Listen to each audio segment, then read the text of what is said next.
Adolf ഹിറ്റ്ലറുടെ ജൂത കൂട്ടക്കൊലയ്ക്ക് ശേഷം ലോകം കാണുന്ന ഏറ്റവും വലിയ മനുഷ്യത്വ വിരുദ്ധമായ വംശഹത്യയാണ് ഈ ഒക്ടോബർ 7 മുതലല്ല, നിരവധി വർഷങ്ങളായി പലസ്തീൻ ഭൂപ്രദേശങ്ങളിൽ നടന്നുകൊണ്ടിരിക്കുന്നത്.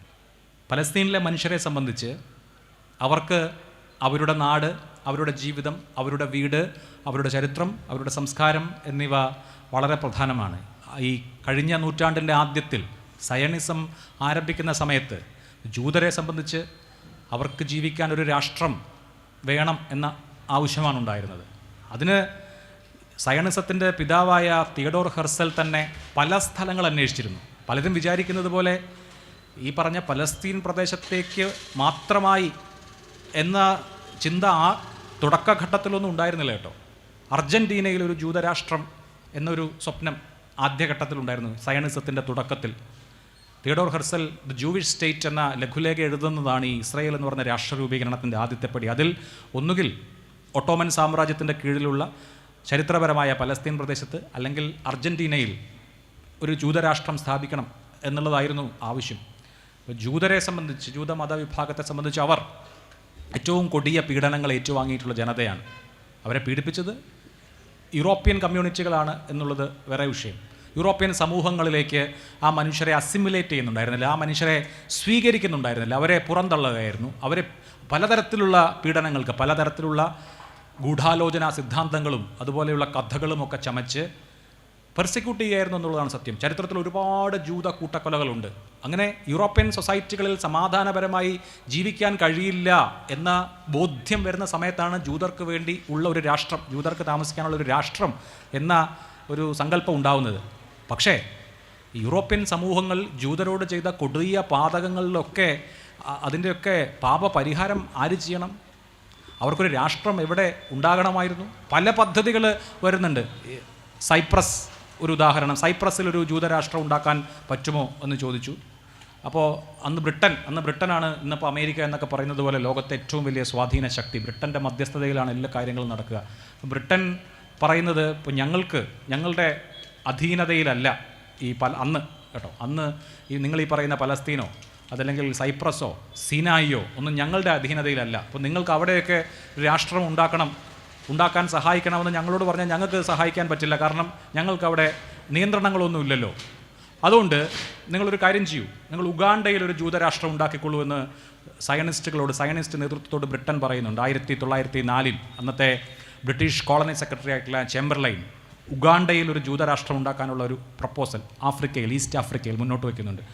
അപ്പോൾ ഈ പദ്ധതി, ബ്രിട്ടൻ്റെ ഈ പദ്ധതി സയനിസ്റ്റ് കോൺഗ്രസിൽ ചർച്ച ചെയ്യുകയും അവർ കുറച്ചാളുകൾ വിയോജിച്ചെങ്കിലും അങ്ങനെ അത് അംഗീകരിക്കുകയും അങ്ങനെ ഉഗാണ്ടയിൽ ഒരു ജൂതരാഷ്ട്രം ഉണ്ടാക്കാമെന്ന് തീരുമാനിക്കുകയൊക്കെ ചെയ്തതാണ്. പക്ഷേ അവിടുത്തെ വെള്ളക്കാരായിട്ടുള്ള സെറ്റിലേഴ്സ്, അമേരിക്കയിൽ നിന്നും യൂറോപ്പിൽ നിന്നുമൊക്കെ പോയ, പ്രത്യേകിച്ച് ബഹുഭൂരിപക്ഷം ബ്രിട്ടനിൽ നിന്ന് പോയ ഈസ്റ്റ് ആഫ്രിക്കയിലെ കുടിയേറ്റക്കാർക്ക് അത് സമ്മതമായില്ല. ജൂതന്മാരെ ഇവിടെ കൊണ്ടുവന്ന് ഇവിടെ ഒരു രാഷ്ട്രം ഉണ്ടാക്കണ്ട എന്നൊരു നിലപാടെടുത്തു. അപ്പോൾ അത് ഉപേക്ഷിക്കേണ്ടി വന്നു. ഇതെല്ലാം കഴിഞ്ഞപ്പോൾ വളരെ ശക്തമായ സമ്മർദ്ദം, പണത്തിൻ്റെ സമ്മർദ്ദം, ഒരുപാട് വലിയ സാമ്പത്തിക ശേഷിയുള്ള ബാങ്കർമാർ ബ്രിട്ടനിലും മറ്റുമൊക്കെ ഉണ്ട്. ബ്രിട്ടനിലെ രാഷ്ട്രീയ നേതൃത്വം ഈ ഫണ്ടിങ്ങിൻ്റെ ഒക്കെ ഒരു തരത്തിലുള്ള ഉപഭോക്താക്കളായിരുന്നു. അങ്ങനെ ലോബിയിസ്റ്റുകൾ, ജൂവിഷ് ലോബിയുടെ ശക്തമായ പണസ്വാധീനത്താൽ ബ്രിട്ടീഷ് സർക്കാരിനെ കൊണ്ടൊരു ജൂതരാഷ്ട്ര പദ്ധതി അംഗീകരിക്കുകയും അങ്ങനെ ഒരു ജൂതരാഷ്ട്ര സ്വപ്നം എന്ന് പറയുന്നത് യാഥാർത്ഥ്യത്തിലേക്ക് ആവുകയുമാണ് ചെയ്തത്. എന്തൊരു അനീതിയാണെന്ന് നോക്കൂ. ഈ ജൂതരാഷ്ട്രത്തിൻ്റെ ആധാരശില എന്ന് പറയുന്നത് ബാൽഫർ ഡിക്ലറേഷൻ എന്നറിയപ്പെടുന്ന ബ്രിട്ടൻ്റെ ഫോറിൻ സെക്രട്ടറിയുടെ ഒരു ഡിക്ലറേഷനാണ്. അത് റോത്ത്ചൈൽഡിന്, അന്നത്തെ ലണ്ടനിലെ ഏറ്റവും പ്രശസ്തനായ ബാങ്കർക്ക് അദ്ദേഹം അയച്ച ഒരു കത്താണ്. ഡിയർ റോത്ത്ചൈൽഡ് എന്ന് പറഞ്ഞിട്ടാണ് ഈ ബാൽഫർ ഡിക്ലറേഷൻ ആരംഭിക്കുന്നത് തന്നെ. ആ ബാൽഫർ ഡിക്ലറേഷനിൽ പറയുന്നത് പലസ്തീൻ പ്രദേശത്ത്, ചരിത്രപരമായ പലസ്തീനിൽ ഒരു ജൂതരാഷ്ട്രം എന്ന് പറയുന്നതിൽ ഒരു ജൂവിഷ് നാഷണൽ ഹോം ഉണ്ടാക്കാൻ ഞങ്ങൾ സഹകരിക്കാം. അവിടെ നിലവിൽ ജീവിക്കുന്ന മനുഷ്യരുടെ ജീവനെയോ ജീവനോപാധികളെയോ വിശ്വാസങ്ങളെയോ യാതൊരു തരത്തിലും ഹനിക്കാതെ സ്വച്ഛന്തമായി നിങ്ങൾക്കൊരു രാഷ്ട്രം പലസ്തീനിൽ ഉണ്ടാക്കാം എന്ന് റോത്ത്ഷൈൽഡിനോട് ബ്രിട്ടീഷ് ഫോറിൻ സെക്രട്ടറി ഒരു കത്തിലൂടെ പറഞ്ഞതാണ് ഈ ജൂതരാഷ്ട്രത്തിൻ്റെ ഇസ്രായേലിൻ്റെ പിറവിക്ക് കാരണമായത്. അത് പിന്നീട് അമേരിക്കൻ കോൺഗ്രസ് അംഗീകരിക്കുന്നു. ഈ കത്തിൻ്റെ അല്ലെങ്കിൽ ഈ വാഗ്ദാനത്തിൻ്റെ അടിസ്ഥാനത്തിൽ നിന്ന് ലോകമെമ്പാടുമുള്ള ജൂതർ, വിവിധ യൂറോപ്യൻ സൊസൈറ്റികളിലുള്ള ജൂതർ, മറ്റിടങ്ങളിലുള്ള ജൂതർ കൂട്ടത്തോടെ ഈ മേഖലയിലേക്ക് സ്ഥലം വാങ്ങി അവിടെ കുടിയേറി അവിടെ ജൂയിഷ് സെറ്റിൽമെൻറ്റുകൾ ഉണ്ടാക്കുകയും അവിടുത്തെ തദ്ദേശീയരായ മനുഷ്യരുമായി കലഹിക്കുകയും ആ കലഹം അതൊരു പോരാട്ടമായി മാറുകയും ആ മേഖലയാകെ അസ്ഥിരമാവുകയും ചെയ്തപ്പോഴാണ് UN ഇടപെടലും പാർട്ടീഷൻ പ്ലാനുമൊക്കെ വേണ്ടി വന്നത്. അങ്ങനെ ചരിത്രത്തിൽ അനീതി നേരിട്ട ജനതയാണ് പലസ്തീൻകാർ. അവരെ സംബന്ധിച്ച് അവരവരുടെ നാട്ടിൽ, അവരുടെ വീട്ടിൽ യാതൊരു കുഴപ്പങ്ങളുമില്ലാതെ ജീവിച്ചു വരികയായിരുന്നു. പക്ഷേ മറ്റെങ്ങോ നടന്ന രാഷ്ട്രീയ ആലോചനകളുടെ, മറ്റെങ്ങോ നടന്ന പ്രശ്നങ്ങളുടെ ഒക്കെ ദുരന്തമേറ്റുവാങ്ങേണ്ട വിധി അവർക്കായിപ്പോയി. ചരിത്രത്തിൻ്റെ യാദൃശ്ചികതയിൽ അർജൻറ്റീനയ്ക്കോ ഉഗാണ്ടയ്ക്കോ സൈപ്രസിനോ സിനായിക്കോ ഒന്നും ആ ദുര്യോഗം ഏറ്റുവാങ്ങേണ്ടി വന്നില്ല. പക്ഷേ ഈ നാട്ടിൽ കഴിഞ്ഞ ജനങ്ങൾക്ക് ചരിത്രത്തിൻ്റെ ഈ യാദൃശ്ചികതയുടെ ഇരകളായി മാറേണ്ടി വന്നു എന്നുള്ളതാണ് യാഥാർത്ഥ്യം. സയോണിസം എന്ന് പറഞ്ഞാൽ സയോണിലേക്കുള്ള മടക്കമെന്നാണ്. വാഗ്ദത്ത ഭൂമിയിൽ മാത്രമേ, വിശ്വാസപരമായ വാഗ്ദത്ത ഭൂമിയിൽ മാത്രമേ താമസിക്കൂ എന്ന് പൊളിറ്റിക്കൽ സിയോണിസത്തിന് ഒരു പ്ലാനും ഉണ്ടായിരുന്നില്ല. ഒരു രാഷ്ട്രം വേണം എന്നേ ഉണ്ടായിരുന്നുള്ളൂ. അത് പലസ്തീനായപ്പോൾ സംഭവിച്ചത് 1948 നക്ബ സംഭവിച്ചപ്പോൾ അവിടുത്തെ മനുഷ്യർക്ക്, അവിടുത്തെ മുഴുവൻ മനുഷ്യർക്കും അവരവരുടെ വീടുകളിൽ നിന്ന് ഒഴിഞ്ഞു പോവേണ്ടി വന്നു. അറബ് ഗ്രാമങ്ങളെ സമ്പൂർണ്ണമായി തകർത്തു. വിവിധ പലസ്തീൻ ഭൂഭാഗങ്ങളിലായി കഴിഞ്ഞു വന്നിരുന്ന മനുഷ്യർ അവിടെ നിന്ന് പുറന്തള്ളപ്പെട്ടു. അവരുടെ ഗ്രാമങ്ങൾ അധിനിവേശത്തിന് വിധേയരായി. അവർ കയ്യിൽ കിട്ടുന്ന സാധനങ്ങളൊക്കെ എടുത്തോടി. എപ്പോൾ? 1948 പല ഭാഗങ്ങളിലേക്ക് ഓടി. ജോർദാനിൽ, തൊട്ടടുത്ത രാജ്യമായ ജോർദാനിൽ 23 ലക്ഷം പലസ്തീനികളുണ്ട്. ലെബനോനിലുണ്ട്. ഗാസയിലുള്ള മനുഷ്യർ, ബഹുഭൂരിപക്ഷം ആളുകളും മുമ്പ് 1948 മെയിൻലാൻഡിൽ നിന്ന് അവിടേക്ക് പ്രാണരക്ഷാർത്ഥം ഓടി അവിടെ അഭയം പ്രാപിച്ച ആളുകളുടെ പിന്മുറക്കാരാണ്. അവശേഷിച്ച ഭാഗങ്ങളിലേക്ക്, പലസ്തീൻ ഭൂഭാഗങ്ങളിൽ ഉണ്ടായിരുന്ന മനുഷ്യർ അവരുടെ കയ്യിൽ കരുതാവുന്ന എല്ലാ സാധനങ്ങളും എടുത്തോടി. അവരുടെ വീടുകൾ തകർക്കപ്പെട്ടു. അതുവരെ അവരുടെ നാടായിരുന്ന, അതുവരെ അവരുടെ ഭവനമായിരുന്ന പ്രദേശം ഇല്ലാതായി. അവർ കന്യരായി. അത് തിരിച്ചു പിടിക്കാനുള്ള പോരാട്ടം അവർ അക്കാലം മുതൽ നടത്തുകയാണ്. ആ മനുഷ്യർ, അന്ന് അഭയാർത്ഥികളായ ആ മനുഷ്യരുടെ പിന്മുറക്കാർ പിന്നീട് ഇപ്പോഴും കൂടുതൽ സ്ഥലങ്ങളിൽ നിന്ന് ഒഴിപ്പിക്കപ്പെട്ടുകൊണ്ടേയിരിക്കുകയാണ്. അവരെ ആട്ടിത്തെളിച്ചുകൊണ്ടേയിരിക്കുകയാണ്. അവരെ ഗാസയിൽ നിന്നും അവരെ വെസ്റ്റ് ബാങ്കിൽ നിന്നുമൊക്കെ അകറ്റിക്കൊണ്ടേയിരിക്കുകയാണ്. ഇപ്പോൾ പലരും ഉന്നയിക്കുന്ന ഒരു പ്രശ്നം, ഹമാസിൻ്റെ ആക്രമണം കൊണ്ടല്ലേ ഈ അവസ്ഥ വന്നത് എന്നാണ്. ഹമാസാണ് ഗാസ ഭരിക്കുന്നത്. ഇതുപോലെ ഒരു ഗ്രൂപ്പ് ഭരിച്ചാൽ അവിടുത്തെ ജനങ്ങൾ ഇതൊക്കെ നേരിടേണ്ടി വരും എന്ന് ഇസ്രായേൽ അനുകൂലികൾ പറയാറുണ്ട്. ഗാസ മാത്രമേ ഹമാസ് ഭരിക്കുന്നുള്ളൂ. വെസ്റ്റ് ബാങ്ക് ഭരിക്കുന്നത് ഹമാസ് അല്ല. അപ്പോൾ വെസ്റ്റ് ബാങ്കിലെ ജനങ്ങളുടെ അവസ്ഥ, വെസ്റ്റ് ബാങ്കിലെ പലസ്തീനിയൻ മനുഷ്യരുടെ അവസ്ഥ എന്താണ്? അവർക്ക് അവകാശങ്ങൾ ലഭിക്കുന്നുണ്ടോ? അവർക്കൊരു അവകാശങ്ങളും ലഭിക്കുന്നില്ല എന്ന് മാത്രമല്ല, അടിമത്തമൊക്കെ നിരോധിക്കപ്പെട്ടിട്ട് എത്രയോ കാലമായെന്ന് നമുക്കറിയാം. ആധുനിക കാലത്ത് അടിമത്തമില്ല. പക്ഷേ അടിമകളെക്കാൾ മോശം ജീവിത സാഹചര്യങ്ങളുള്ള, ഏറ്റവും മോശം മനുഷ്യാവകാശങ്ങളുള്ള, സ്വന്തം നാട്ടിൽ ഒരു സ്ഥലത്ത് നിന്ന് മറ്റൊരു സ്ഥലത്തേക്ക് പോകാൻ മണിക്കൂറുകൾ കാത്തു നിൽക്കേണ്ടി വരുന്ന, ഒരു ജോലിക്ക് രാവിലെ വീട്ടിൽ നിന്നിറങ്ങി ജോലിക്ക് പോകണമെങ്കിൽ നിരവധി ചെക്ക് പോയിന്റുകൾ, ഗൺ പോയിന്റിൽ നിന്ന് അതിജീവിക്കേണ്ട, ഒരുപക്ഷെ ഒരു കാരണവുമില്ലാതെ മർദ്ദനത്തിന് ഇരയാകേണ്ടി വന്നേക്കാം, ഒരു കാരണവുമില്ലാതെ നിങ്ങൾക്ക് മണിക്കൂറുകൾ വരി നിൽക്കേണ്ടി വന്നേക്കാം. സ്വതന്ത്രമായി ചലിക്കാൻ പോലും കഴിയാത്ത ജനതയാണ് വെസ്റ്റ് ബാങ്കിലുള്ളത്. ഏത് വെസ്റ്റ് ബാങ്കിൽ? ഹമാസ് ഇല്ലാത്ത വെസ്റ്റ് ബാങ്കിൽ. വെസ്റ്റ് ബാങ്കിലെ ജനതകളെക്കുറിച്ച് പറയുന്ന ഒരു കാര്യമുണ്ട്. അവിടുത്തെ മനുഷ്യർ, അവിടുത്തെ ഇപ്പോൾ നമുക്കറിയാം, നമ്മുടെ നാട്ടിലൊക്കെ കൂടുതൽ ആളുകൾ ആശുപത്രികളിൽ പ്രസവിക്കണം, വീടുകളിലെ പ്രസവം സുരക്ഷിതമല്ല എന്നൊക്കെ നമ്മൾ ക്യാമ്പയിൻ നടത്താറുണ്ട്. ഏറ്റവും കൂടുതൽ ആളുകൾ റോഡിൽ പ്രസവിക്കുന്ന സ്ഥലമാണ് വെസ്റ്റ് ബാങ്ക് എന്നാണ് പറയുക. കാരണം എന്താണെന്ന് അറിയാമോ? പ്രസവ വേദന തുടങ്ങുന്ന ഘട്ടത്തിൽ ആശുപത്രിയിലേക്ക്, വെസ്റ്റ് ബാങ്കിലെ ഒരു പലസ്തീനിയൻ വീട്ടിൽ നിന്ന് ഒരു സ്ത്രീയെ വാഹനത്തിൽ ആശുപത്രിയിലേക്ക് കൊണ്ടുപോകണമെങ്കിൽ ഈ ചെക്ക് പോയിന്റുകൾ പിന്നിടണം. എത്ര മണിക്കൂർ കാത്തിരിക്കണം എന്നറിയോ? അപ്പോൾ പ്രസവം ആ റോഡിൽ, ആ വാഹനത്തിലാവും ആ മനുഷ്യരുടേത്. അങ്ങനെ അടിസ്ഥാന മനുഷ്യാവകാശങ്ങൾ നിഷേധിക്കപ്പെടുന്ന ഒരു ജനതയാണ് വെസ്റ്റ് ബാങ്കിലുള്ളത്. അവിടുത്തെ ഏറ്റവും വലിയ ഹൈവേ അറിയപ്പെടുന്നത്, ഏറ്റവും പോഷായിട്ടുള്ള ഹൈവേ അറിയപ്പെടുന്നത് തന്നെ അപ്പാർത്തീഡ് ഹൈവേ എന്നാണ്. കാരണം വെസ്റ്റ് ബാങ്കിൽ താമസിക്കുന്ന പലസ്തീനിയൻ മനുഷ്യർക്ക് അവരുടെ വാഹനങ്ങൾ, അല്ലെങ്കിൽ അവർക്ക് ആ ഹൈവേയിൽ കയറാൻ അനുവാദമില്ല. നിങ്ങളുടെ നാട്ടിലുള്ള ഹൈവേയിൽ നിങ്ങൾക്ക് കയറാൻ പറ്റുന്നില്ലെങ്കിൽ ഒന്ന് ആലോചിച്ച് നോക്കൂ. അതിനെയാണ് അപ്പാർത്തീഡ് എന്ന് പറയുന്നത്. അവിടെ ആണ് വലിയൊരു മതിൽ ഉയർന്നിരിക്കുന്നത്. അതിനെ അപ്പാർത്തീഡ് വാൾ എന്നാണ് വിളിക്കുന്നത്. വർണ്ണ വിവേചനമൊക്കെ അവസാനിച്ചിട്ട് എത്ര കാലമായി നോക്കണം. പക്ഷേ ഈ രൂപത്തിലുള്ള അപ്പാർത്തൈഡ്, ഈ തരത്തിലുള്ള വിവേചനം ഇപ്പോഴും നടമാടുന്ന സ്ഥലമാണ് ഹമാസ് ഒരു പൊടി പോലും ഇല്ലാത്ത PLO ഭരിക്കുന്ന വെസ്റ്റ് ബാങ്ക് എന്നോർക്കണം.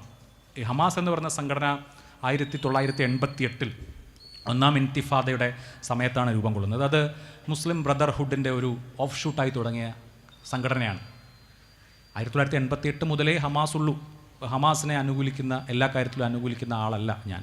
പക്ഷേ ഹമാസ് ഇല്ലാത്ത കാലത്ത് അവിടെ നീതി ഉണ്ടായിരുന്നില്ല. അന്നും പാലസ്തീനിയൻ മനുഷ്യരുടെ അവസ്ഥ ഇതുതന്നെയായിരുന്നു. 1948 പലസ്തീനിലെ മനുഷ്യർ സമ്പൂർണ്ണമായി അവരുടെ വീടുകളിൽ നിന്ന് കുടിയിറക്കപ്പെട്ടപ്പോൾ, അവരെ അവരുടെ വീടുകളിൽ നിന്ന് പുറന്തള്ളിയപ്പോൾ, അവരുടെ ഗ്രാമങ്ങൾ നിശേഷമായി ഇല്ലാതായപ്പോൾ അവിടെ ഈ പറഞ്ഞ സംഘടനയോ അതിൻ്റെ നേതാക്കളോ അതിൻ്റെ പ്രവർത്തകരോ ഉണ്ടായിരുന്നോ? ഇല്ല, അവരുണ്ടായിട്ടല്ല നക്ബ സംഭവിച്ചത്. അതിനുശേഷം 1967 ആ നാട് സമ്പൂർണ്ണമായ അധിനിവേശത്തിലേക്ക്, 1967 മുതലാണ് മുഴുവൻ പലസ്തീനിയൻ ഭൂഭാഗങ്ങളും സമ്പൂർണ്ണമായ അധിനിവേശത്തിന് വിധേയമായത്. അന്ന് ഹമാസ് ഉണ്ടായിട്ടില്ല. ഹമാസൊക്കെ ഉണ്ടാവുന്നത് പിന്നെയും ഒരുപാട് കാലം മുമ്പാണ്. അപ്പോൾ പലസ്തീനിലെ ഒരു മനുഷ്യൻ, അയാൾ ഭൂമിയിലേക്ക് പിറന്ന് വീഴുന്ന ആ നിമിഷം മുതൽ, ആ മൊമെൻ്റ് മുതൽ അനീതി നേരിട്ടുകൊണ്ടിരിക്കുന്ന മനുഷ്യനാണ് എന്നുള്ളതാണ് പ്രശ്നം. ഇവിടെ സംഘടനയോ തീവ്രവാദമോ മതമോ രാഷ്ട്രീയമോ ഒന്നുമല്ല. അടിസ്ഥാനപരമായ പ്രശ്നം എന്ന് പറയുന്നത് മനുഷ്യത്വമാണ്. ഒരു നാട്ടിൽ, ഒരു ജനതയ്ക്ക്, പിറന്നു വീണ നാട്ടിൽ സമാധാനത്തോടുകൂടി സ്വച്ഛന്തമായി ജീവിക്കാനുള്ള അടിസ്ഥാന അവകാശം എന്നുള്ളതാണ് പ്രശ്നം. ആ അവകാശത്തിന് മേൽ കടന്നുകയറ്റം നടത്തുകയും ആ അവകാശം ഹനിക്കപ്പെടുകയും സ്വന്തം നാട്ടിൽ നിന്ന് മനുഷ്യരെ പുറന്തള്ളുകയും ചെയ്യുന്നു എന്നുള്ളതാണ് പലസ്തീൻ ഇസ്രായേൽ വിഷയത്തിൻ്റെ അടിസ്ഥാനപരമായ പ്രശ്നം. അതിൽ മറ്റ് രാഷ്ട്രീയ വിവക്ഷകൾക്കൊന്നും സാധ്യതയില്ലാത്തതുകൊണ്ടാണ് ഇന്ത്യ 1948 മുതൽ ഖണ്ഡിതമായ ഈ നിലപാട് കൈക്കൊള്ളുന്നത്. ചെറിയ ഒരു ഉദാഹരണം നമ്മളെടുത്താൽ, ഇപ്പോൾ പലസ്തീൻ നിങ്ങളുടെ വീടാണ് എന്ന് കരുതുക. പലസ്തീനിൽ സംഭവിച്ചത്, ഒരു ദിവസം ഒരാൾ നിങ്ങളുടെ വീട്ടിലേക്ക് വന്ന് പറയാണ്, 1000 വർഷം മുൻപ് എൻ്റെ പഴയ തലമുറ നിങ്ങളുടെ ഈ വീട്ടിലാണ് താമസിച്ചിരുന്നത്, അതുകൊണ്ട് നിങ്ങളുടെ വീട്ടിൽ എന്നെ താമസിക്കാൻ അനുവദിക്കണം എന്ന് അയാൾ പറഞ്ഞാൽ സ്വാഭാവികമായിട്ടും നിങ്ങൾ പറ്റില്ല എന്നേ പറയൂ. ഞാൻ വില നൽകാം, നിങ്ങളുടെ വീടിൻ്റെ ഒരു ഭാഗം എനിക്ക് തന്നേക്ക്, ഞാൻ നിങ്ങളിൽ നിന്ന് വില കൊടുത്ത് ഇത് വാങ്ങാൻ തയ്യാറാണ്. അപ്പോൾ നിങ്ങൾ പറയും, ഇതെൻ്റെ വീടാണ്, ഞാനിത് വിൽക്കാൻ ഉദ്ദേശിക്കുന്നില്ല എന്ന്. അങ്ങനെ നിൽക്കുമ്പോൾ നാട്ടിലെ പ്രമാണി മധ്യസ്ഥം പറയാൻ വന്ന്, ഇയാളുടെ 1000 വർഷം മുമ്പുള്ള പിതാമഹർ ഇവിടെ താമസിച്ചിട്ടുണ്ട്, അതുകൊണ്ട് നിങ്ങളുടെ വീട്ടിലെ 2 മുറികൾ ഇയാൾക്ക് കൊടുത്തേക്കൂ, ബാക്കിയുള്ള സ്ഥലത്ത് നിങ്ങൾ ജീവിച്ചോളൂ എന്ന് പറയുക. കുറച്ചു കാലം കഴിഞ്ഞ് ഇയാൾ, എനിക്ക് 2 മുറി പോരാ, നിങ്ങളുടെ 3ാമത്തെ മുറി എനിക്ക് വേണം എന്ന് പറയുന്നു. നിങ്ങളെ അവിടെ നിന്ന് ബലമായി പുറന്തള്ളുന്നു. പിന്നെ അടുത്ത മുറിയും അയാൾ കയ്യേറുന്നു. അപ്പോൾ ആ നാട്ടിലെ പൗരപ്രമുഖരെല്ലാം കൂടി ഇക്കാര്യത്തിലൊരു സൊല്യൂഷൻ ഉണ്ടാക്കാൻ തീരുമാനിച്ച് നിങ്ങളുടെ വീട് പകുതിയായി ഭാഗം വെക്കാമെന്ന് പറഞ്ഞാൽ നിങ്ങൾ സമ്മതിക്കില്ലല്ലോ സ്വാഭാവികമായിട്ടും. അതെനിക്ക് പറ്റില്ല, എൻ്റെ വീട് അങ്ങനെ ഭാഗം വെക്കേണ്ട, എനിക്ക് ഇയാൾക്ക് പകുത്തു കൊടുക്കാനില്ല എന്ന് പറയുമ്പോൾ നിങ്ങളെ അവിടെ നിന്ന് സമ്പൂർണ്ണമായി പുറത്താക്കി നിങ്ങളുടെ വീടിൻ്റെ ചായ്പിലേക്ക് നിങ്ങളെയും നിങ്ങളുടെ കുടുംബാംഗങ്ങളെയും മാറ്റി ആ വീട് സമ്പൂർണ്ണമായി പുറത്തു നിന്ന് വന്ന ആൾ കൈയടക്കുകയാണ്. അതും കഴിഞ്ഞ് ആ ചായ്പിൽ ഞെങ്ങി ഞെരുങ്ങി കഴിയുന്ന നിങ്ങളുടെ മക്കൾ ആ മുറ്റത്തേക്ക് ഇറങ്ങിയാൽ അവരെ വകവരുത്തും എന്ന് വന്നാലോ? അതാണ് ഇപ്പോൾ സാമാന്യമായി പറഞ്ഞാൽ ഈ പറയുന്ന ചെറിയ ഭൂഭാഗത്ത് ചരിത്രപരമായ പലസ്തീൻ മേഖലയിൽ സംഭവിച്ചുകൊണ്ടേയിരിക്കുന്നത്. ഇസ്രയേലിലെ 27 എമിനൻറ്റ് സിറ്റിസൻസ് എന്ന് പറഞ്ഞാൽ ആഗോളതലത്തിൽ അക്കാഡമി അവാർഡും അതുപോലെ ഉയർന്ന ബഹുമതികളുമൊക്കെ നേടിയിട്ടുള്ള അന്താരാഷ്ട്ര തലത്തിൽ പ്രസിദ്ധരായ 27 ജൂത പ്രമുഖർ ഈ വംശഹത്യയെ തള്ളിക്കളഞ്ഞിട്ടുണ്ട്, നരഹത്യയെ തള്ളിക്കളഞ്ഞിട്ടുണ്ട്. ഇസ്രയേലിൻ്റെ മുൻ ഭരണാധികാരികൾ പോലും ഇതിനെ തള്ളിക്കളഞ്ഞിട്ടുണ്ട്, ഇതിനെതിരെ പ്രതിഷേധിച്ചിട്ടുണ്ട്. ഈ സമരത്തിൻ്റെ അല്ലെങ്കിൽ ഈ ഐക്യപ്പെടലിൻ്റെ ലോകത്തിലെ പ്രതീകം എന്ന് പറയുന്നത് ഗ്രെറ്റ തൻബർഗാണ്. അവർ സ്വീഡിഷ് പരിസ്ഥിതി പ്രവർത്തകയാണ്. ഗ്രെറ്റ തൻബർഗ് 2 തവണ ഫ്രീഡം ഫ്ലോട്ടില്ലയിലും സ്മൂത്ത് ഫ്ലോട്ടില്ലയിലും ഗാസയിലെ ജനങ്ങൾക്ക് മനുഷ്യാവകാശ സഹായങ്ങളുമായി പുറപ്പെടുകയും അവർ ഇസ്രയേൽ സൈന്യത്തിൻ്റെ പിടിയിലാവുകയും ചെയ്തു. 2 തവണയും വലിയ പീഡനങ്ങൾ അവർ ഏറ്റുവാങ്ങി സഹിക്കേണ്ടി വന്നു. അതിനുശേഷം അവരെ അവിടെ നിന്ന് നാടുകടത്തി. അവർക്ക് സ്വീഡനിൽ വോട്ട് ബാങ്ക് ഒന്നുമില്ല കേട്ടോ, അവർ ഇലക്ഷനിൽ മത്സരിക്കാൻ ഉദ്ദേശിക്കുന്നുമില്ല, അവർ വോട്ട് ബാങ്കിനെ ലക്ഷ്യമിടുന്ന ആളും അല്ല. ഗ്രെറ്റ തൻബർഗ് ആദ്യത്തെ ഫ്രീഡം ഫ്ലോട്ടില്ല കഴിഞ്ഞതിന് ശേഷം സ്വീഡനിൽ തിരിച്ചെത്തിയപ്പോൾ സ്വീഡനിലെ മാധ്യമപ്രവർത്തകർ അവരോട്, നിങ്ങൾക്ക് ഇസ്രയേൽ സൈന്യത്തിൻ്റെ ഭാഗത്തുനിന്ന്, ഇസ്രയേലിൻ്റെ IDFൻ്റെ ഭാഗത്തുനിന്ന് കടുത്ത നടപടി നേരിടേണ്ടി വന്നപ്പോൾ പേടി തോന്നിയോ എന്ന് ചോദിച്ചു. അപ്പോൾ അവരതിന് കൊടുത്ത മറുപടി, എനിക്കങ്ങനെ ഇസ്രയേൽ സൈന്യത്തിൻ്റെ കൈകളിൽ ഞാൻ പിടിയിലായപ്പോൾ എനിക്ക് പേടിയൊന്നും തോന്നിയില്ല. പക്ഷേ ലോകത്ത് ഇത്രയും വലിയ ഒരു അനീതി കണ്ടിട്ട് അത് കണ്ടില്ല എന്ന് നടിക്കുന്നവരെ കാണുമ്പോൾ എനിക്ക് പേടിയുണ്ട്. ആ അനീതിക്കെതിരെ ശബ്ദമുയർത്താൻ മടിക്കുന്നവരെ കാണുമ്പോൾ എനിക്ക് പേടിയുണ്ട് എന്നാണ് അവർ പറഞ്ഞത്. ഇവിടെ ഇസ്രയേൽ പലസ്തീൻ പ്രശ്നം എന്നുള്ളത് നീതിയുടെ പ്രശ്നമാണ്. രാഷ്ട്രം നഷ്ടപ്പെട്ട ഒരു ജനത അവരുടെ അതിജീവനത്തിന് വേണ്ടി പോരാടുന്നതിൻ്റെയും അവർ നിഷ്കരുണം ഇരകളാക്കപ്പെടുന്നതിൻ്റെയും വിഷയമാണ്. അതിന് ഏതാണ്ട് ഒരു നൂറ്റാണ്ടിൻ്റെ ചരിത്രമുണ്ട് താനും. അത്രയും കാലത്തെ 1921 ലീഗ് ഓഫ് നേഷൻസിൻ്റെ മാൻഡേറ്റ് വഴി ബ്രിട്ടൻ ഈ മേഖലയുടെ ഭരണാധികാരം കൈക്കൊള്ളുന്നത്. ബ്രിട്ടൻ ഈ മേഖലയുടെ ഭരണാധികാരം കൈക്കൊള്ളുന്ന വേളയിലാണ് അവിടെ ജൂത കുടിയേറ്റം വ്യാപകമാകുന്നത്, ജൂയിഷ് സെറ്റിൽമെൻറ്റുകൾ ഉണ്ടാവുന്നത്. അങ്ങനെയാണ് ആത്യന്തികമായി നക്ബ സംഭവിക്കുന്നത്. ഇപ്പോൾ ഒന്ന് ആലോചിച്ച് നോക്കൂ, ഒരു നൂറ്റാണ്ടായി, 100 വർഷം കഴിഞ്ഞു. ഒരു നൂറ്റാണ്ടായി ഒരു ജനത, അവിടുത്തെ മനുഷ്യർ അധിനിവേശത്തിൻ്റെ കെടുതികൾക്ക് ഇരയായിക്കൊണ്ടേയിരിക്കുകയാണ്. അപ്പോൾ അവിടുത്തെ പ്രശ്നം ഏതാണ്? അവിടുത്തെ പ്രശ്നം എന്ന് പറയുന്നത് നീതിയുടെ, മനുഷ്യത്വത്തിൻ്റെ, മാനവികതയുടെ പ്രശ്നമാണ്. അത് ചൂണ്ടിക്കാണിക്കുന്നത് ആരാണ്? ഒരു പ്രത്യേക മതവിഭാഗത്തിൽപ്പെട്ട ആളുകളോ അവരെ പ്രതിനിധീകരിക്കുന്നവരോ അവരുടെ രാജ്യങ്ങളോ ആണോ? നോക്കൂ, ഐക്യരാഷ്ട്രസഭയുടെ മാൻഡേറ്റ് അനുസരിച്ചാണ് അന്താരാഷ്ട്ര നീതിന്യായ കോടതി ഈ വിഷയം പരിഗണിക്കുകയും അവിടെ നടക്കുന്നത് ഒരു പ്ലോസിബിൾ ജിനോസൈഡാണ്, ഒരു വംശഹത്യയാണ് എന്ന് പറയുകയും ചെയ്തത്. ഗ്ലോബൽ സൗത്തിൻ്റെ, ദക്ഷിണാഫ്രിക്കയുടെ നേതൃത്വത്തിലുള്ള ഗ്ലോബൽ സൗത്തിൻ്റെ നേതൃത്വത്തിലായിരുന്നു ഐക്യരാഷ്ട്രസഭയിലെ ആ മൂവ്മെൻറ്റ്. ഐക്യരാഷ്ട്രസഭയിൽ ഈ നീക്കത്തിന്, നീതിക്ക് വേണ്ടിയുള്ള ഈ നീക്കത്തിന് ചുക്കാൻ പിടിച്ച രാജ്യത്തിൻ്റെ പേര് ദക്ഷിണാഫ്രിക്ക എന്നാണ്. ഈ രാജ്യത്തോട്, ഇസ്രായേൽ എന്ന് പറയുന്ന രാഷ്ട്രത്തോട് സ്പോർട്സ് പോലും പറ്റില്ല എന്ന് പറഞ്ഞ, അതുപോലും അസാധ്യമായിരിക്കുന്നു എന്ന നിലപാടെടുത്ത രാജ്യത്തിൻ്റെ പേര് സ്പെയിൻ എന്നാണ്. ലാറ്റിൻ അമേരിക്കയിൽ ബ്രസീലും കൊളംബിയയും അടക്കമുള്ള രാഷ്ട്രങ്ങൾ അതിനിശ്ചിതമായ നിലപാട് ഈ കാര്യത്തിൽ നീതിയുടെ പക്ഷത്ത് നിൽക്കുന്നത് മതപരിഗണനയുടെയോ വോട്ട് ബാങ്കിൻ്റെയോ ഒന്നും അടിസ്ഥാനത്തിലല്ല, മറിച്ച് നീതിബോധത്തിൻ്റെ അടിസ്ഥാനത്തിലാണ് ഈ വിഷയത്തിൽ. അതായത് ഇസ്രയേൽ ഗസയിൽ ചെയ്യുന്നത് ഒരു വംശഹത്യയാണ്. മനുഷ്യരെ, നിസ്സഹായരായ, നിരായുധരായ, യാതൊരു തരത്തിലും പൊരുതാൻ പോലും അശക്തരായ മനുഷ്യരെ കൂട്ടക്കൊല ചെയ്യുന്നതിൽ ഉള്ള പ്രശ്നം നീതിയുടേതാണ്, മനുഷ്യത്വത്തിൻ്റേതാണ്, മാനവികതയുടേതാണ് എന്ന കാഴ്ചപ്പാട് അനേക രാജ്യങ്ങൾ ഉയർത്തുന്നത് അവരുടെ നീതിബോധത്തിൻ്റെ അടിസ്ഥാനത്തിലാണ്. അതുപോലെ ഒരുപാട് മനുഷ്യരുണ്ട്. ഒരുപാട് മനുഷ്യർ, അത് ഒരു നാട്ടിലല്ല, ഒരു ഭൂഖണ്ഡത്തിലല്ല, ഈ ഭൂഗോളം മുഴുവൻ അനേക രാഷ്ട്രങ്ങളിൽ, അനേക ഭൂഖണ്ഡങ്ങളിൽ, 7 ഭൂഖണ്ഡങ്ങളിലെയും അനേക മനുഷ്യർ എല്ലായിടത്തും നീതിക്ക് വേണ്ടി പോരാടുന്നു, നീതിക്ക് വേണ്ടി നിലപാടെടുക്കുന്നു എന്നുള്ളതാണ് നമ്മൾ കണ്ടത്. അതിൻ്റെ കൂടി, ആ സമ്മർദ്ദങ്ങളുടെയും കൂടി ആത്യന്തികമായ ഫലമായിട്ടാണ് ഒടുവിൽ താൽക്കാലികമായിട്ടെങ്കിലും അവിടെ ശാന്തി വന്നത്. ഇനി അവർക്ക് ഒരു ജീവിതമാണ് വേണ്ടത്. നമ്മൾ ഇതുപോലെ ഉയരുന്ന മറ്റൊരു വിമർശനമാണ് ഏഷ്യയിൽ, വെസ്റ്റ് ഏഷ്യയിൽ നടക്കുന്ന കാര്യങ്ങൾക്ക്. അവിടെ നിന്ന് 1000-ലധികം അല്ലെങ്കിൽ ഒരുപാട് അനേക മൈലുകൾക്കപ്പുറത്ത് ഇവിടെ ഇന്ത്യയിൽ അല്ലെങ്കിൽ കേരളത്തിൽ എന്തിനാണ് പ്രതിഷേധം? എന്താണ് ഇന്ത്യക്കാർക്ക് ഇതിൽ കാര്യം എന്നൊക്കെ ചോദിക്കുന്ന ആളുകളുണ്ട്. അപ്പോൾ ചരിത്രപരമായി ഈ കാര്യത്തിൽ എന്തൊക്കെ സംഭവിച്ചു എന്നുള്ളത് കൂടി നോക്കണം. പലസ്തീനിലെ മനുഷ്യരുടെ സ്വാതന്ത്ര്യ സമരം ഇന്ത്യയുടെ സ്വാതന്ത്ര്യ സമരം തന്നെയാണ് എന്ന് പറഞ്ഞത് ജവഹർലാൽ നെഹ്റുവാണ്.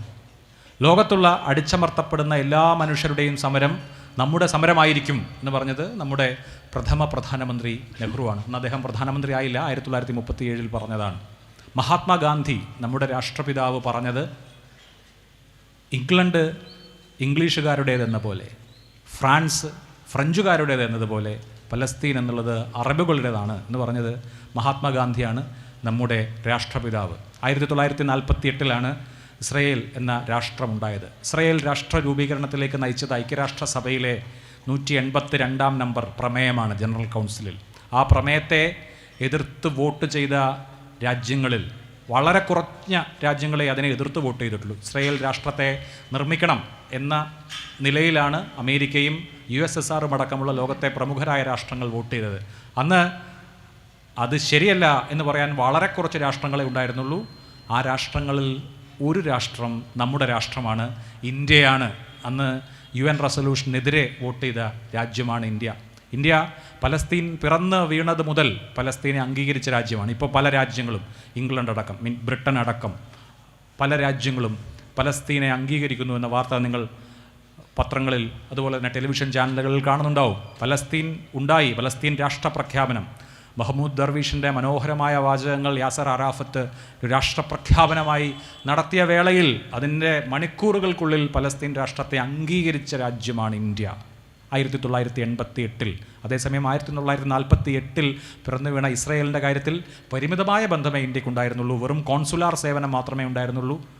ഇന്ത്യയും ഇസ്രയേലും തമ്മിൽ നയതന്ത്ര ബന്ധം സ്ഥാപിക്കപ്പെട്ടിട്ട് പോലും അനേകം കാലമായില്ല. 1992 മാത്രമാണ് ഇന്ത്യ ഇസ്രയേൽ സമ്പൂർണ്ണ നയതന്ത്ര ബന്ധം ഉണ്ടാവുന്നത്. അപ്പോൾ ഈ വിഷയത്തിൽ ഇത് വേറെ എവിടെയോ മഴ പെയ്യുമ്പോൾ നമ്മൾ ഇവിടെ കുടപിടിക്കുന്നതല്ല. ചരിത്രപരമായി തന്നെ ഇസ്രയേൽ പലസ്തീൻ വിഷയത്തിൽ ഇന്ത്യ എന്ന നമ്മുടെ രാജ്യം നീതിയുടെ പക്ഷത്തായിരുന്നു. ഈ വിഷയത്തിൽ ഇന്ത്യക്കാർക്കും അഭിപ്രായമുണ്ടായിരുന്നു.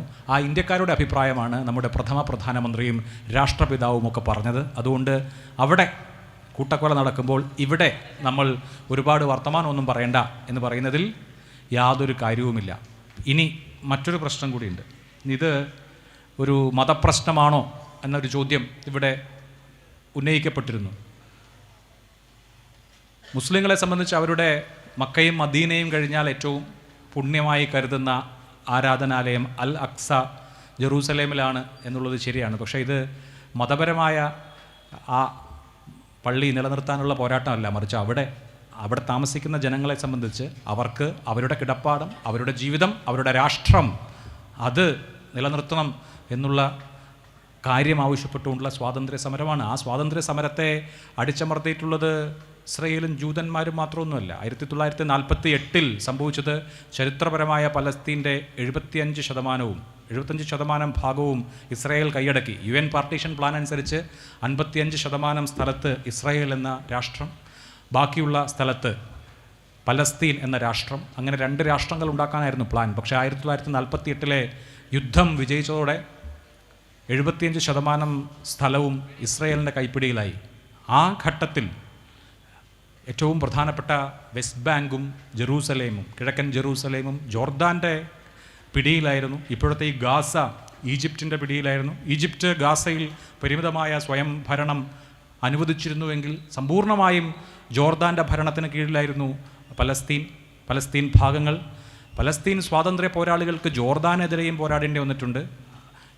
ഞങ്ങളൊരു സ്വതന്ത്ര പലസ്തീൻ രാഷ്ട്രത്തെ അംഗീകരിക്കുന്നില്ല, ജോർദാനാണ് പലസ്തീൻ, പലസ്തീനാണ് ജോർദാൻ എന്നുള്ളതായിരുന്നു ജോർദാൻ്റെ നിലപാട്. യാസർ അറാഫത്തിനും പോരാളികൾക്കും പിന്നീട് 6 ദിന യുദ്ധത്തിനും ശേഷമുള്ള കാലഘട്ടത്തിൽ ജോർദാൻ ഭരണകൂടത്തോട് പോരാടേണ്ടി വന്നിട്ടുണ്ട്. പലസ്തീൻ സ്വാതന്ത്ര്യ പോരാളികളെ ജോർദാൻ അടിച്ചമർത്തിയിട്ടുണ്ട്. ആ ജോർദാൻ പലസ്തീൻ സമര പോരാളികളെ, യാസർ അറാഫത്തിൻ്റെ പോരാളികളെ അടിച്ചമർത്തിയ ഭീകരമായ കൂട്ടക്കൊല നടന്ന 25,000-ലധികം ആളുകൾ മരിച്ച ഭീകരമായ കൂട്ടക്കൊലയാണ് ബ്ലാക്ക് സെപ്റ്റംബർ എന്നറിയപ്പെടുന്നത്. അന്ന് ജോർദാൻ പട്ടാളത്തിന് പലസ്തീനുകളെ അടിച്ചമർത്താൻ കൂട്ടായി ഉണ്ടായിരുന്നത് പാകിസ്ഥാനിൽ നിന്ന് പോയ കൂലിപ്പട്ടാളമായിരുന്നു, സിയായുടെ കൂലിപ്പട്ടാളം. പിന്നീട് അദ്ദേഹം അവിടെ ഭരണാധികാരിയായി മാറി. മതപ്രശ്നമാണെങ്കിൽ അങ്ങനെ സംഭവിക്കില്ലല്ലോ.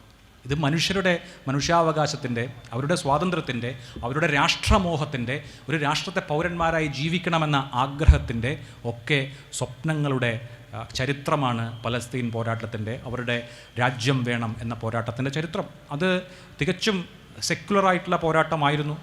പലസ്തീനിൽ മുസ്ലിം മതവിശ്വാസികൾ മാത്രമൊന്നുമല്ല, ഈ ചരിത്രപരമായ പലസ്തീനിൽ ഈ ജൂത കുടിയേറ്റം ആരംഭിക്കുന്ന കാലത്ത് 10% അറബ് ക്രിസ്ത്യൻസാണ്. എഡ്വേർഡ് സെയ്ദ് ക്രിസ്ത്യനാണ്, വളരെ പ്രശസ്തനായ ആ മേഖലയിൽ നിന്നുള്ള ബുദ്ധിജീവിയാണ്. അന്ന് 80% മുസ്ലിം അറബ്സും 10% ക്രിസ്ത്യൻ അറബ്സുമാണ് ഉണ്ടായിരുന്നത്. അവർ വളരെ സമാധാനപൂർവ്വം ജീവിച്ചു വന്നിരുന്ന ഓട്ടോമൻ സാമ്രാജ്യത്തിൻ്റെ ഭാഗമായിരുന്നു ആദ്യം. അതിനുശേഷമാണ് ബ്രിട്ടീഷ് കൊളോണിയലിസം വന്നത്. അത് കഴിഞ്ഞിട്ടാണ് സെറ്റ്ലർ കൊളോണിയലിസം വന്നത്. സെറ്റ്ലർ കൊളോണിയലിസം എന്ന് പറയുന്നത് ഒരു നാട്ടിൽ പുറത്തു നിന്നുള്ള ആളുകൾ വന്ന് താമസമാക്കി അവിടുത്തെ മനുഷ്യരെ സമ്പൂർണ്ണമായി പുറന്തള്ളുന്നത് തന്നെയാണ്. അവിടുത്തെ മനുഷ്യരെ, അവരുടെ വിശ്വാസങ്ങളെ, അവരുടെ ജീവിത രീതിയെ, അവരുടെ സംസ്കാരത്തെ അവിടെ നിന്ന് സമ്പൂർണ്ണമായി പുറന്തള്ളി പുതിയ ഒരു സംസ്കാരത്തെ സ്ഥാപിച്ചെടുക്കുന്നതിനെയാണ് സെറ്റ്ലർ കൊളോണിയലിസം എന്ന് പറയുന്നത്. അമേരിക്ക അതിനൊരു ഉദാഹരണമാണ്. അമേരിക്കയിലെ മനുഷ്യർ യഥാർത്ഥത്തിൽ അവിടുത്തെ തദ്ദേശീയരായ മനുഷ്യർ അമരിന്ത്യക്കാരാണ്, കറുത്ത വർഗ്ഗക്കാരാണ്. യൂറോപ്പിൽ നിന്നുള്ള വെള്ളക്കാരുടെ കുടിയേറ്റം സംഭവിച്ചപ്പോൾ എന്താണ് സംഭവിച്ചത്? അവിടുത്തെ യഥാർത്ഥത്തിലുള്ള അമേരിക്കയുടെ അവകാശികളെ പാർശ്വവൽകൃതരാക്കി അവരെ പുറന്തള്ളി പുതിയ ഒരു വൈറ്റ് സുപ്രീമസി അവിടെ സ്ഥാപിക്കപ്പെട്ടു. അത് സെറ്റ്ലർ കൊളോണിയലിസമാണ്. ഓസ്ട്രേലിയയിൽ അതാണ് സംഭവിച്ചത്. ഓസ്ട്രേലിയയുടെ യഥാർത്ഥ അവകാശികൾ അവിടുത്തെ അബോർജിനൽസ് അടക്കമുള്ള അവിടുത്തെ തദ്ദേശീയരാണ്. അവിടുത്തെ തദ്ദേശവാസികളെ പുറന്തള്ളി അവിടെ പുറത്തുനിന്ന് വന്ന കുടിയേറ്റക്കാർ, വെള്ളക്കാരായ കുടിയേറ്റക്കാർ അവരുടെ രാഷ്ട്രം സ്ഥാപിക്കുകയാണ്. യഥാർത്ഥത്തിൽ ഇത് തന്നെയാണ് ഈ ചരിത്രപരമായ പലസ്തീൻ ഭൂപ്രദേശത്തും സംഭവിച്ചത്. അവിടുത്തെ മനുഷ്യർ അവരവരുടെ സംസ്കാരത്തിൽ അവരുടെ രീതികളിൽ ജീവിച്ചു വന്നിരുന്ന മനുഷ്യർ അവരവരുടെ സ്വന്തം ഭവനങ്ങളിൽ നിന്ന് പുറന്തള്ളപ്പെട്ടു എന്ന പ്രക്രിയയാണ് അവിടെ നടന്നത്. ഇത് സെറ്റ്ലർ കൊളോണിയലിസമാണെന്ന് ഇപ്പോൾ സൈദ്ധാന്തികമായി പറയുന്നു. ഇത് 1937 വിൻസ്റ്റൺ ചർച്ചിൽ പറഞ്ഞിട്ടുണ്ട്. അദ്ദേഹം പറഞ്ഞത് ഇവിടെ നടക്കുന്നത് അമേരിക്കയിലോ ഓസ്ട്രേലിയയിൽ നടന്നതുപോലത്തെ ഒരു കാര്യമാണ്. ഒരു ഹയർ ഗ്രേഡ് റേസ്, കുറച്ചുകൂടി ഉയർന്ന ഒരു വംശം ഒരു താഴ്ന്ന വംശത്തെ റീപ്ലേസ് ചെയ്യുന്ന, അവരെ മാറ്റി പുതിയ വംശത്തെ സ്ഥാപിക്കുന്ന ഒരു പ്രക്രിയയാണ് നടന്നത് എന്ന് വിൻസ്റ്റൺ ചർച്ചിൽ 1937 അന്നത്തെ ഈ രാഷ്ട്ര സ്ഥാപനം സംബന്ധിച്ച പീൽ കമ്മീഷൻ മുൻപാകെ പറഞ്ഞിട്ടുണ്ട്. ചുരുക്കത്തിൽ പറഞ്ഞാൽ ഒരു വംശീയ പദ്ധതിയാണ്, റേഷ്യൽ പ്ലാനാണ്, ഒരു വംശീയ പദ്ധതിയാണ് അവിടെ നടപ്പായത്. ആ വംശീയ പദ്ധതിയുടെ നടപ്പാക്കലാണ് ഇപ്പോൾ അവിടെ നടന്നുകൊണ്ടിരിക്കുന്നത്. അല്ലാതെ ഒരു ഒക്ടോബർ 7 ഇസ്രായേൽ കടന്ന് നടത്തിയ ആക്രമണത്തിൻ്റെ പ്രതികാരം അല്ലെങ്കിൽ അതിനോടുള്ള അനുപാതരഹിതമായ പ്രതികരണം എന്നുള്ളതിനപ്പുറത്ത് നടക്കുന്നത് ഒരു വംശീയ പദ്ധതി തന്നെയാണ്. ആ പദ്ധതിക്ക് പ്രത്യയശാസ്ത്രപരമായ ന്യായീകരണങ്ങൾ അല്ലെങ്കിൽ പ്രത്യയശാസ്ത്രപരമായ പദ്ധതി ആ കാലം മുതലേ ഉണ്ട് എന്ന് നമുക്ക് ഇസ്രയേലിൻ്റെയും പലസ്തീൻ്റെയും ചരിത്രം പരിശോധിച്ചാൽ മനസ്സിലാവും എന്നുള്ളത് വ്യക്തമാണ്. അപ്പോൾ നമ്മൾ മനസ്സിലാക്കേണ്ട ഒരു കാര്യം, ഇനിയിപ്പോൾ അവിടെ മനുഷ്യർ ബോംബിങ് ഇല്ലാത്ത ദിവസങ്ങൾ ഒരുപക്ഷെ കണ്ടേക്കാം. അവർ കഴിയുന്നത് ടെൻറ്റുകളിലാണ്. ആ ടെൻറ്റ് ഉണ്ടാക്കാനുള്ള സാമഗ്രികൾ പോലും ഇനി കൊണ്ടുവരണം. UN സഹായം നാളെ മുതലേ ഉള്ളൂ, ഇന്നില്ല, നാളെ മുതൽ തുടങ്ങുകയാണ്. അപ്പോൾ അവിടെ മനുഷ്യർക്ക് ടെൻറ്റുകളിൽ കഴിയണമെങ്കിൽ ടെൻറ്റ് ഉണ്ടാക്കാനുള്ള സാമഗ്രികൾ അവിടേക്ക് എത്തണം. ഈ ഗാസ എന്ന് പറയുന്ന സ്ഥലം 2007 മുതൽ ബ്ലോക്കേഡിലാണ്. എല്ലാ വശത്താലും ചുറ്റപ്പെട്ട് നിൽക്കുകയാണ്. അവിടേക്ക് ഒരു സാധനവും അങ്ങോട്ടോ ഇങ്ങോട്ടോ കൊണ്ടുവരാൻ കഴിയില്ല. ലോകത്തെ ഏറ്റവും വലിയ തുറന്ന ജയിൽ എന്നാണ് ഗാസ സ്ട്രിപ്പ് അറിയപ്പെടുന്നത്. അപ്പോൾ ഇനി അവിടെ ഒരു കല്ല് വെക്കണമെങ്കിൽ ആ കല്ല് കൊണ്ടുവരണം പുറത്തു നിന്ന്. അത് അങ്ങനെ കൊണ്ടുവരണമെങ്കിൽ അങ്ങനെ കൊണ്ടുവരാൻ അനുവദിക്കണം. നിങ്ങൾ ആലോചിച്ച് നോക്കണം ഏത് തരം അടിമത്തത്തിലാണ് ആ മനുഷ്യർ ജീവിക്കുന്നതെന്ന്. നമ്മൾ ലോകത്തെ നടുക്കി ഏറ്റവും വലിയ ക്രൂരതയായി ഇതുവരെ ആധുനിക കാലത്തെ ഏറ്റവും വലിയ ക്രൂരത അഡോൾഫ് ഹിറ്റ്ലറുടെ കാലത്ത് ജർമ്മനിയിൽ നടത്തിയതാണ്. അന്ന് കോൺസെൻട്രേഷൻ ക്യാമ്പുകളിൽ ലക്ഷക്കണക്കിന് മനുഷ്യരെ, അന്നത്തെ ആര്യൻ സുപ്രീമസി വാദമുന്നയിച്ച് ജൂതരെ അഡോൾഫ് ഹിറ്റ്ലർ കൂട്ടക്കൊല ചെയ്തു. അതൊരു വംശഹത്യയായിരുന്നു. അതിനുശേഷം അഡോൾഫ് ഹിറ്റ്ലറുടെ ജൂത കൂട്ടക്കൊലയ്ക്ക് ശേഷം ലോകം കാണുന്ന ഏറ്റവും വലിയ മനുഷ്യത്വ വിരുദ്ധമായ വംശഹത്യയാണ് ഈ ഒക്ടോബർ 7 മുതലല്ല, നിരവധി വർഷങ്ങളായി പലസ്തീൻ ഭൂപ്രദേശങ്ങളിൽ നടന്നുകൊണ്ടിരിക്കുന്നത്. അത് സത്യത്തിൽ ഇതൊക്കെ നേരത്തെ തന്നെ എഴുതി വച്ചിട്ടുണ്ട്. ഇസ്രായേലിൻ്റെ ആദ്യത്തെ പ്രധാനമന്ത്രിയുടെ പേര് ഡേവിഡ് ബെൻ ഗൂരിയോൺ എന്നാണ്. 1937 അദ്ദേഹത്തിൻ്റെ ഡയറിയിൽ എഴുതുന്നത് ഇങ്ങനെയാണ്: നമുക്ക് ഓരോ ഗ്രാമങ്ങളിൽ നിന്നും ഇവരെ പുറന്തള്ളണം, അങ്ങനെ അറബുകളില്ലാത്ത ഗലീലി എന്ന സ്വപ്നം നമുക്ക് പൂവണിയിക്കണം എന്ന് അദ്ദേഹം എഴുതുന്നുണ്ട്. എന്ന് 1937. അതും കഴിഞ്ഞ് 11 കൊല്ലം കഴിഞ്ഞാണ് ഇസ്രായേൽ എന്ന രാഷ്ട്രം ഉണ്ടാവുന്നത് പോലും. ഇക്കാര്യത്തിൽ നമുക്കൊരുപാട് തടസ്സങ്ങളുണ്ടാവും. പക്ഷേ ജൂതരാഷ്ട്രം എന്ന് പറയുന്ന നമ്മുടെ സ്വപ്നം ആ തടസ്സങ്ങളെയൊക്കെ ഇല്ലാതാക്കും എന്ന് ഇസ്രായേലിൻ്റെ പ്രഥമ പ്രസിഡന്റ് ഷൈം വീസ്മാനും എഴുതുന്നുണ്ട്. ഇതൊരു വംശീയ പദ്ധതിയായി എത്രയോ കാലം മുമ്പ് എഴുതി വയ്ക്കപ്പെട്ടിട്ടുള്ള ഒന്നാണ് എന്ന കാര്യം കൂടി ഓർക്കണം. അന്ന് പറഞ്ഞ കാര്യമുണ്ടല്ലോ, അതായത് ഗലീലി പൂർണ്ണമായും വംശീയമായി, വംശശുദ്ധിവാദം എന്നൊക്കെ പറയാവുന്നത് അല്ല, വംശീയമായി നമ്മൾ മാത്രമുള്ളതാവണം, ഇതര വിഭാഗങ്ങളെ പുറന്തള്ളണം അവിടെ നിന്ന് എന്ന് അന്ന് എഴുതി വെച്ച പദ്ധതി ഓരോരോ കാലങ്ങളിൽ ആവർത്തിക്കപ്പെട്ടുകൊണ്ടേയിരിക്കുകയാണ്. അതിൻ്റെ ഏറ്റവും പ്രധാനപ്പെട്ട ഘട്ടത്തിലെത്തിയതാണ് നമ്മൾ ഈ സമീപകാലത്ത് കണ്ടത്. ഇന്നിപ്പോൾ വെസ്റ്റ് ബാങ്കിൽ 5.5 ലക്ഷത്തോളം ജൂതരുണ്ട്, ജൂത സെറ്റിൽമെൻറ്റുകളുണ്ട്. കിഴക്കൻ ജെറൂസലേമിൽ 2.5 ലക്ഷത്തോളം ജൂതന്മാരുണ്ട്, ജൂത സെറ്റിൽമെൻറ്റുകളുണ്ട്. നോക്കൂ, 1967 യുദ്ധത്തിന് ശേഷമാണ് വെസ്റ്റ് ബാങ്കും അതുപോലെ തന്നെ ഗാസയും കിഴക്കൻ ജെറൂസലേമും ഇസ്രായേലിൻ്റെ അധിനിവേശത്തിലേക്ക് അല്ലെങ്കിൽ ഇസ്രായേലിൻ്റെ നിയന്ത്രണത്തിലേക്ക് എത്തിയത്. 1967 യുദ്ധത്തിന് ശേഷം ഐക്യരാഷ്ട്രസഭ, നേരത്തെ ഐക്യരാഷ്ട്രസഭയുടെ സ്വാധീനമില്ലായ്മയെക്കുറിച്ച് പറഞ്ഞു, UN സെക്യൂരിറ്റി കൗൺസിൽ ഏകകണ്ഠമായി 1967 മുമ്പുള്ള അവസ്ഥയിലേക്ക് ഇസ്രായേൽ പിന്മാറണം എന്ന് പറഞ്ഞാൽ 1967 യുദ്ധത്തിൽ പിടിച്ചെടുത്ത സ്ഥലങ്ങൾ വിട്ടുകൊടുക്കണം എന്ന് അന്ന് UN സെക്യൂരിറ്റി കൗൺസിൽ ഐക്യകണ്ഠേന ഒരു പ്രമേയം പാസ്സാക്കിയതാണ്. നടപ്പായില്ല. 1967 കഴിഞ്ഞിട്ട് ഇപ്പോൾ എത്ര വർഷമായി? ഇത് 2025. അത് കഴിഞ്ഞ് 1974 ഐക്യരാഷ്ട്രസഭയിൽ ജനറൽ അസംബ്ലിയിൽ PLOയെ പലസ്തീനിയൻ മനുഷ്യരുടെ ലെജിറ്റിമേറ്റ് എൻറ്റിറ്റിയായി പ്രഖ്യാപിച്ചു. പലസ്തീൻ രാഷ്ട്രം എന്നുള്ളത് ലോകമെമ്പാടുമുള്ള രാഷ്ട്രങ്ങൾ അംഗീകരിച്ചു. വല്ലതും നടന്നോ? ഒന്നും നടന്നില്ല. ഈ മനുഷ്യർ രാഷ്ട്രമില്ലാത്ത മനുഷ്യരായി, എപ്പോൾ വേണമെങ്കിലും ആക്രമിക്കപ്പെടാവുന്ന മനുഷ്യരായി അവിടെ തുടരുകയാണ്. മനുഷ്യത്വം മരവിക്കുന്ന ഒരുപാട് നൃശംസതകൾ അവിടെ അരങ്ങേറിയിട്ടുണ്ട്. ഞാനത് ഓരോന്നായി ഒന്നും എണ്ണി പറയുന്നില്ല. ഞാൻ ഇതിന് തൊട്ട് മുമ്പ് ഒരു പരിപാടിയിൽ പങ്കെടുത്തപ്പോൾ ഒരു പലസ്തീനിയൻ കവിത ആ പരിപാടിയിൽ വായിക്കുകയുണ്ടായി. ഒരു വായനശാലയുടെ പരിപാടിയാണ്. അപ്പോൾ അതിൽ എൻ്റെ കാലുകളിൽ മായാത്ത മഷി കൊണ്ട് അടയാളമിടണം എന്ന് അച്ഛനോടൊരു കുഞ്ഞ് പറയുന്നതാണ് ഈ കവിതയുടെ പ്രസക്ത ഭാഗം. എന്തിനാണ് അങ്ങനെ ഈ പലസ്തീനിയൻ മനുഷ്യർ അവരുടെ കുട്ടികളുടെ കൈകാലുകളിൽ മഷി കൊണ്ട് അടയാളമിടുന്നത്, അവർക്ക് തിരിച്ചറിയാൻ കഴിയുന്ന അടയാളമിടുന്നതെന്ന് ചോദിച്ചാൽ, ഈ ബോംബാക്രമണത്തിൽ ചിതറിപ്പോകുമ്പോൾ അപ്പോൾ ചിലപ്പോൾ കയ്യോ കാലോ മാത്രമേ കിട്ടുകയുള്ളൂ, അല്ലെങ്കിൽ ഏതെങ്കിലും ഒരു ശരീരഭാഗം മാത്രമേ കിട്ടുകയുള്ളൂ. അത് എൻ്റെ കുഞ്ഞിൻ്റേതാണ് എന്ന് ഐഡൻറ്റിഫൈ ചെയ്യണമല്ലോ. ആ യാഥാർത്ഥ്യം നേരിടുന്ന മനുഷ്യരാണ് പലസ്തീനിലെ മനുഷ്യർ എന്ന് നമ്മൾ ആലോചിക്കണം. ചതുരശ്ര കിലോമീറ്ററിൽ ഏറ്റവും കൂടുതൽ കുഞ്ഞു വികലാംഗരുള്ള രാജ്യം, അല്ലെങ്കിൽ ഏറ്റവും കൂടുതൽ കുഞ്ഞു വികലാംഗരുള്ള പ്രദേശം, ചൈൽഡ് ആംപ്യൂട്ടീസ് ഉള്ള പ്രദേശം എന്ന് പറയുന്നത് ഗാസയാണ്. അത്രയധികം കുട്ടികൾ അവിടെ അംഗഭംഗം വന്നവരായി ഉണ്ട്. നമ്മളൊരു ആധുനിക ജനാധിപത്യ സംവിധാനത്തിൽ, അല്ലെങ്കിൽ നമ്മൾ ആധുനികരായി ജീവിക്കുകയാണ്. അപ്പം നമ്മൾ ആധുനികരായി 21-ാം നൂറ്റാണ്ടിൽ മനുഷ്യരായി ജീവിക്കുമ്പോൾ ഈ ഭൂമിയിലെ ഒരു ഭൂപ്രദേശത്ത് ഇത്രയും കൊടിയ, ഇത്രയും കടുത്ത അനീതി നടമാടുമ്പോൾ നമുക്കെങ്ങനെ നിശബ്ദരായി നോക്കിയിരിക്കാൻ കഴിയും എന്നുള്ളതാണ് ഇതിലെ അടിസ്ഥാനപരമായ വസ്തുത. ഞാനൊരു മാധ്യമപ്രവർത്തകനാണ്. മാധ്യമ വാർത്തകൾ അവതരിപ്പിക്കേണ്ട ആളാണ്. അയാൾ എന്തിനാണ് അഭിപ്രായം പറയുന്നത് എന്ന് ചോദിച്ചാൽ, ഇത്രയും വലിയ, ഇത്രയും കൊടിയ അനീതി നമ്മൾ ജീവിക്കുന്ന ഈ ഭൂമിയുടെ ഒരു ഭാഗത്ത് അരങ്ങേറുമ്പോൾ അത് തെറ്റാണ് എന്ന് ഏറ്റവും ചെറിയ ഭാഷയിലെങ്കിലും പറയാതെ എങ്ങനെയാണ് നമുക്ക് മനുഷ്യരായി ജീവിക്കാൻ കഴിയുക എന്നുള്ളതാണ് ഈ വിഷയത്തിലെ അടിസ്ഥാനപരമായ പ്രശ്നം. മനുഷ്യരായി ഇരിക്കുക, മനുഷ്യരായി ജീവിക്കുക, മനുഷ്യരായി ചിന്തിക്കുക എന്നുള്ളത് പ്രധാനമാണ്. ലോകത്ത് ഏത് കോണിലായാലും ഒരു ശിശുരോധനമുണ്ടായാൽ, ഒരു കുഞ്ഞിൻ്റെ കരച്ചിൽ കേട്ടാൽ അത് നമ്മുടെ കുഞ്ഞിൻ്റെ ശബ്ദമായി, അവൻ്റെ വിലാപമായി തോന്നുമ്പോഴാണ് നമ്മൾ ശരിക്കുള്ള മനുഷ്യരാവുക. ഇത് ഒരു ഗാസയുടെ മാത്രം അവസ്ഥയല്ല. അതോറിറ്റേറിയൻ ഭരണകൂടങ്ങളുടെ കീഴിൽ ഒരുപാട് ഇടങ്ങളിൽ, അതിപ്പോൾ സുഡാനിലാവട്ടെ, നൈജീരിയയിലാവട്ടെ, കോൺഫ്ലിക്റ്റുകൾ ഉണ്ടാവുന്ന ഏത് മേഖലയിലുമാവട്ടെ, എല്ലായിടത്തും കുഞ്ഞുങ്ങൾക്ക് മറ്റിടങ്ങളിലെ, സമാധാനമുള്ള ഇടങ്ങളിലെ മനുഷ്യരെ പോലെ ജീവിക്കാനുള്ള അവകാശമുണ്ട്. അവരെപ്പോലെ വളരാനുള്ള അവകാശമുണ്ട്. ഒന്നാം പിറന്നാൾ ആഘോഷിക്കാൻ കഴിയാതെ, ഒന്നാം പിറന്നാളിൻ്റെ മധുരം നുണയാൻ കഴിയാതെ മരിച്ചുപോയ കുഞ്ഞുങ്ങളുടെ നാടായി ഒരു നാടും ഉണ്ടാവരുത്.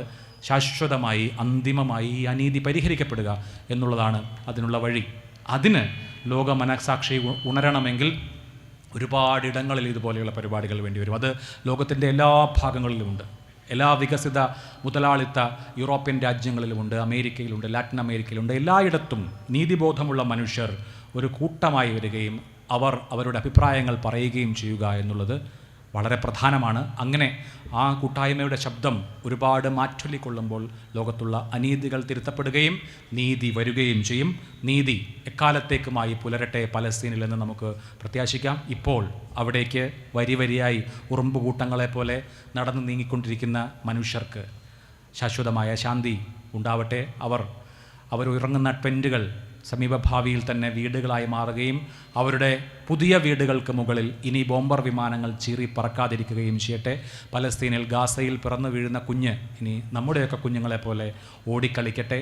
അവർ പാൽമണം മാറും മുമ്പ് ശവപ്പെട്ടികളിലാവാതിരിക്കട്ടെ എന്ന് വിചാരിച്ചുകൊണ്ട് അവസാനിപ്പിക്കാം. Thank you.